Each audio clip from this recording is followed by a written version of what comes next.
Majlis Kerja Tertinggi UMNO akan mengadakan perbincangan lebih lanjut untuk menilai apakah faktor yang menyebabkan kekalahan teruk dalam pilihan raya Kecil Kemaman. Naib Presiden UMNO Datuk Seri Johari Abdul Ghani berkata, terlalu awal untuk menyatakan mengapa kekalahan yang disifatkan lebih teruk ini berlaku memandangkan belum mendapat butiran lebih lanjut.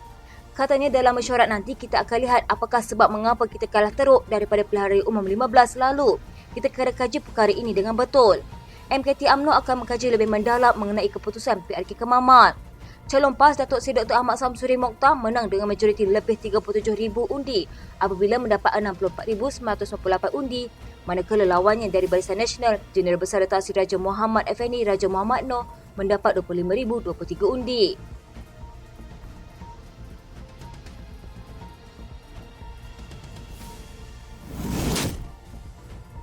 Ahli Majlis Kerja Tertinggi UMNO Razal Rafi membidas rakan sejawatnya Isham Jalil yang memberi dua senario termasuk kerjasama PAS dengan UMNO bagi membolehkan Ahmad Samsuri Mokhtar menjadi Perdana Menteri sebelum PRU 16. Razal Rafi berkata kerajaan perpaduan kini sudah kukuh dengan majoriti 2/3 dan kemenangan Menteri Besar Terengganu pada PRK Kemaman juga tidak akan mengubah pemerintahan Putrajaya. Malah katanya jika 26 ahli Parlimen UMNO menyeberang ke Blok Pembangkang, ia juga tidak akan menyebabkan kejatuhan kerajaan perpaduan pimpinan Datuk Seri Anwar Ibrahim. Sebaliknya hanya mengucap-kacirkan politik negara seperti sebelum ini. Katanya jadi tidak akan ada formula lain seperti yang disebut Isham. Setidak nampak perkara itu masuk akal untuk dilakukannya. Tidak timbul isu untuk kita mencari rakan lain untuk memporak-perandakan politik negara. Sekali lagi seperti mana yang telah dilakukan oleh media Yasin dan kumpulannya. Terdahulu Isham berkata Samsuri yang juga naib Presiden PAS boleh menjadi Perdana Menteri jika Perikatan Nasional berjaya memujuk UMNO bermuafakat semula sebelum PRU 16. Beliau berkata dengan bertautnya kembali kerjasama dua parti terbesar Melayu dan Islam itu, tidak mustahil kerajaan perpaduan akan tumbang dan digantikan dengan kerajaan muafakat dalam masa terdekat.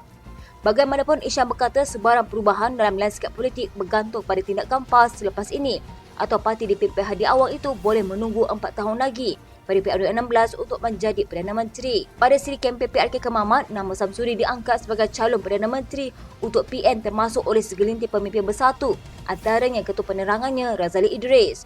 Mengulas perkara itu, Razlan mempersoalkan niat sebenar Isham apabila pemimpin itu beberapa kali tidak menghadiri mesyuarat MKT Parti dan didakwa mengadakan pertemuan dengan beberapa rakan daripada Bersatu. Katanya kita tidak tahu apa perancangan sulit beliau lakukan dengan rakan-rakan. Ada banyak gambar viral beliau berjumpa dengan rakan-rakan wakil Bersatu. Apa pun yang beliau lakukan pada pandangan saya, bercakap sajalah. Bercakap ibarat kosong, tiada beri kekuatan apa-apa pun. Beliau menegaskan ahli Parlimen UMNO dan Barisan Nasional tetap teguh di bawah kepimpinan Anwar seawal penubuhan kerajaan perpaduan lebih setahun lalu.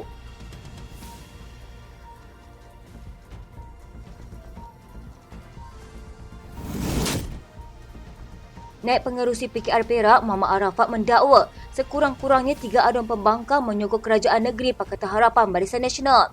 Bagaimanapun Ketua Pembangkang Negeri, Razman Zakaria menyifatkan dakwaan ini sebagai provokasi politik murahat. Laporan media memati Arafat berkata, 2 aduan telah bertemunya bulan lepas dan bulan ini untuk menyatakan hasrat mereka mahu membantu rakyat dan mengukuhkan lagi kedudukan kerajaan perpaduan di negeri Perak dengan menyokong kepimpinan. Pemimpin PKR itu yang enggan mendedahkan nama aduan berkenaan berkata ketiga-tiga mereka tidak akan meninggalkan parti masing-masing. Katanya mereka duduk dalam parti mereka, tidak menyeberang, duduk bersama blok parti pemerintah di Dewan Undangan Negeri.